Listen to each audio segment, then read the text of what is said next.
მეკითხებიან კიდე რომ ისა პანანგი ფორტე რამდენ შეიძლება რომ ვსვათ და რა დოზით. ხო, აი მე მაგალითად უკვე სადღაც ალბათ მესამე წელია დილაობით ერთსაც უსვამ. ხო, რამდენ ხანსო კიდე? ხო, აი უყურთ როცა შეატყობთ რომ დისკომფორტი გაქვთ. აი ამასთანავე თქონდა დღეს სხვა შორის მოსული იყოს ბატონი, ერთ-ერთ პაციენტს მოყვა თავის ძმა და ეხლა რა თქმა უნდა არ ვიტყვი თვითონაც ალბათ მოსოს ამიტომ გაეცინება.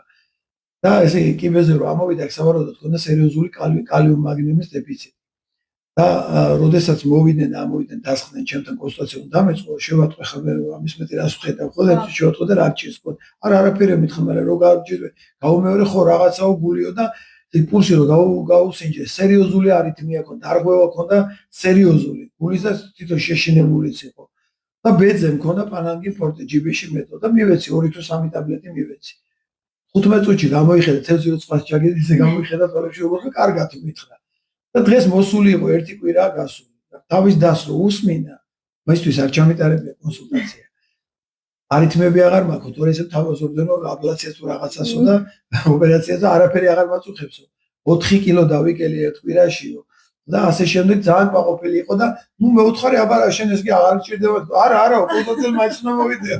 და დაცო კარგად არის. ანუ ესეთებიც ხდება რომ ხანდახან პანანგი ფორტე ასეთ პრობლემას ხსნის. როდესაც პრობლემა გაქვს და გატესტეთ ხო თუ გაქვთ არითმია თუ გაქვთ მაღალი წნევები პირველად უნდა გააკეთოთ უნდა გატესტოთ პანანგი ფორტე და თუ დაიწყებს წნევა რეგულირებას და თუ ამ დროს სვავთ წნევის მარეგულირებას რომელიც ძალიან ცუდი პრეპარატი რომ შარდმდენი ეფექტი აქვს შარდით გამოდის ამ დროს მაგნიუმი კალიუმი ჭირდება და შარდით კიდე გამოდის მაგნიუმი კალიუმი ანუ აქაც ზუსტად მანკიერი წრია ეს პრეპარატი ანუ წამალი რომელიც ვითომ და მარეგულირებელია სინამდვილეში თქვენი გამანადგურებელია კალიუმს და მაგნიუმს გირეცხავთ ჩვენ პირიქით წნევა რო დავარგოთ კალიუმ მაგნიუმი ჭირდება ამიტომ პირველად უნდა გააკეთოთ დაიწყეთ პანანგი ფორტე და დაანებეთ იმის პრეპარატი შეწყვიტეთ ექიმის გარეშე როგორ მივიღო შეიძლებაო როგორ არ შეიძლება ვიცი რომ თქვენ ექიმი ხართ ექიმის გარეშე კიტრს და პამიდორს ჭამთ კი მერე იქ რო შიგრო შედის ნუტრიენტები მათ შორის კალიუმ მაგნიუმი შედის კიტრი და პამიდორი აფთიაქში არ იყიდება რა მნიშვნელობა ეხლა ესე კიტრი აფთიაქში გავიდოთ ვეღარ უნდა ვიყიდო არა უყურე ეგ იმისი არ იყოს გამახსენე ადრე ანეკდოტი იყო იმან რომ გულმა გლეხმო ვიღაცაო თოხით მოკლაო და ისა თოფით მოკლაო და თოფებიო ჩამოართვეს თელსოფერს და ებიჭო თოხით მოეკლა თოფებს ჩამოართვა და ცოტა დავისვენებდით ესე იგი თოხით რომ მოეკლა თოხებსა ჩამოართვე არა უყურე ის წამალია კიტრი და პამიდორი გოსტნეული არ არის წამალი ხო აი ტაბლეტი პანანგი ფორტე შენს კალიუმი და მაგნიუმი უბრალოდ პირობითად წამოს ვეძახით იმიტომ რომ უშოს ფარმაცევტული ფირმა თორსები მომრული და იყიდება აფთიაქში ამავე დროს აფთიაქში ამავე დროს იყიდება ბანდებიც ამიტომ ისინი წამლებია არა ისინი ბანდებია შო იგივეა რამდენ ხან შეიძლება რომ მიიღოს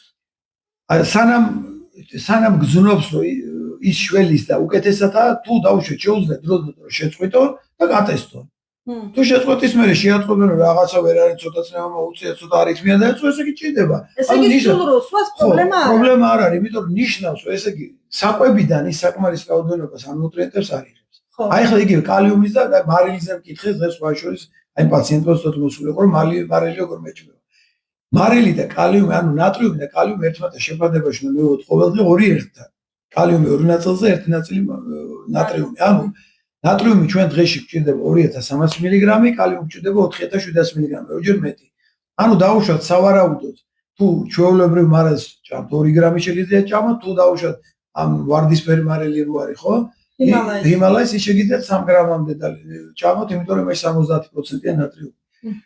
თუ რა თქმა უნდა, კალიუმს იღებს სასურველი საჭირო რაოდენობით 4700 მგ. ეს არის დაახლოებით 7 ავოკადო.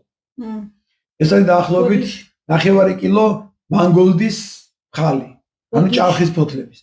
ამიტომ თუ ამდენს ვერ იღებს, მაშინ შესაბამისად მარილიც უნდა დააგროვოთ. იმიტომ რომ ორგანიზმისთვის თავარი ის კი არ არის, რომ ბევრი ჭამეთ უცოტ, თავარი რომ ბალანსი არ უნდა დაერღვოს კალიუმსა და ნატრიუმს შორის.